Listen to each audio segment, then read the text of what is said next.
Hello guys, welcome back to my new video. তো part 2 নিয়ে চলে এসেছি। আগের ভিডিওতে দেখিয়েছি তোমাদেরকে আমরা কতগুলো প্যান্ডেল ঘুরেছি। তো এখন দেখো ঘুরতে ঘুরতে সন্ধ্যাই হয়ে গেল। তো এটা ছিল মাসকালাই বাড়ির মাঠের ওখানের প্যান্ডেল। এই প্যান্ডেলটাও একদম দিশারি ক্লাবের দুর্গাপূজার মতো অনেকটা জায়গা জুড়ে করেছে। দেখো গাইস, 6 পাওয়ালা ঘোড়া তোমরা কে কে দেখেছো কমেন্ট করো। আমি এই প্রথম দেখলাম গাইস 6 পাওয়ালা ঘোড়া। তো ওখানেও কিছু ফটো ভিডিও ক্লিক করার পর চলে আসলাম জলপাইগুড়ি এসি কলেজ। এসি কলেজের থিমটা অনেকটা ওই দিশারি ক্লাবের মতোই করেছে, কিন্তু ওরকম নীল লাইট দিয়ে একদম ভূতের মতো করে দেয়নি, এটাই ভাল লাগলো। আর একে দেখো গান শুনতে পেয়েছে, ব্যাস নাচকুদ্দ শুরু হয়ে গেছে ওর। দেখো মায়ের মুখটা খুব সুন্দর ছিল থিমের সাথে মিলিয়ে। এরকমই দেখতে আরেকটি কালী প্রতিমা আমরা দেখেছিলাম জলপাইগুড়িতে ঘুরতে গিয়ে, সেটা আমার আরেকটি ভিডিওতে ছাড়া আছে।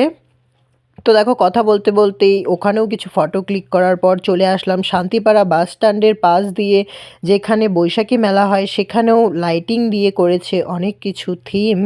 তো দেখো ভেতরটা খুব সুন্দর ছিল, বাইরে লাইটিং দেখে মনে হচ্ছিল ভেতরে তেমন কিছু থাকবে না, কিন্তু ভেতরটাও খুবই সুন্দর লাগছিল দেখতে।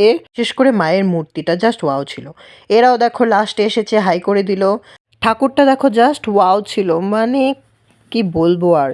আর চারপাশটাও একদম খুব সুন্দর ছিল। এখানেও কিছু ফটো ক্লিক করে নেওয়ার পর তারপর আমরা বেরিয়ে যাচ্ছি এই প্যান্ডেল থেকেও। তারপর হাঁটতে হাঁটতে চলে আসলাম সোনাউল্লাহ স্কুলের এখানে। তো দেখো এখানেও এর আগেও ভিডিও করেছিলাম, তাই এখন আর বেশি ভিডিও করব না। আর এই দেখো আমাদের মডেল আর আমাদের পার্সোনাল ফটোগ্রাফার দাদা নাচতে নাচতে বেরিয়ে গেল।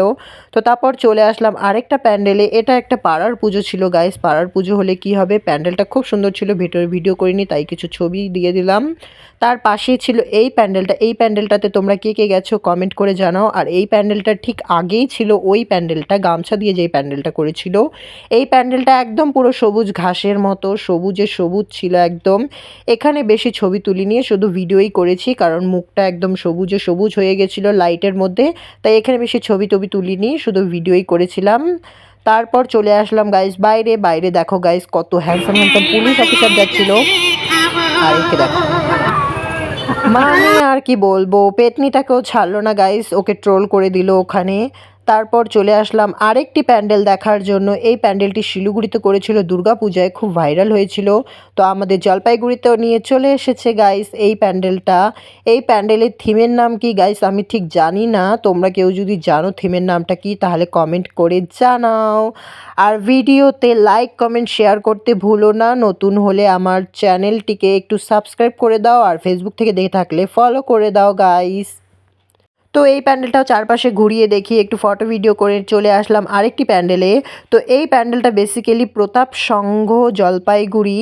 এই প্যান্ডেলটা আমরা জানতাম না কোথায় হচ্ছে, কিন্তু দুপুরবেলা জাস্ট আমরা ইনস্টাগ্রাম স্ক্রোল করতে করতেই জাস্ট এই প্যান্ডেলটার রিভিউ পেলাম। তো ভাবলাম যে এই প্যান্ডেলটা যেখানেই হোক, আজকে যত রাত্রি হোক, খুঁজে বের করে ঘুরে তারপরেই যাব। তো দেখো ইনস্টাগ্রাম থেকে খুঁজে বের করেছি। ভেতরটা অতটাও ভালো না লাগলেও বাইরেটা খুব সুন্দর ছিল গাইস। তারপর চলে আসলাম দেশবন্ধুর নগরের স্কুল মাঠের এখানে। এই প্যান্ডেলটাও এর আগেবারও ভিডিও করেছি, কিন্তু কাছ থেকে করতে পারিনি কারণ প্রচুর ভিড় ছিল। তো দেখো এখন ফাঁকায় ফাঁকায় ভিডিও করে নিয়েছি অনেকগুলো। তারপর চলে আসলাম আরেকটি পাড়ার পুজোর প্যান্ডেলে। পাড়ার পুজো হিসেবে খুব সুন্দর ছিল প্যান্ডেলটা, অনেকগুলো ভিডিও করে নিয়েছি। তারপর চলে আসলাম লাস্ট প্যান্ডেল আমাদের ৭৩ মোড়। তো ৭৩ মোড়ের প্যান্ডেলটাও খুব ফাঁকা ছিল না বলতে গেলে, সন্ধ্যা হয়ে গেছিলো, লাইট জ্বালিয়ে দিয়েছিল, যাওয়ার সময় লাইট জ্বলেনি তাই এখন ঢুকলাম। দেখো এখানে একটা ছোট্ট ফোয়ারাও ছিল। তো এই পর্যন্তই, ভালো লাগলে পাশে থেকো। তো আমরা এখন খেয়ে নিচ্ছি মোগলাই, আর আশিকের খাওয়ার আসেনি, ওর জন্য ওয়েট করছি। তো ফাইনালি ওর খাবার চলে আসলো। ভিডিওটা এই পর্যন্তই, টাটা বাই।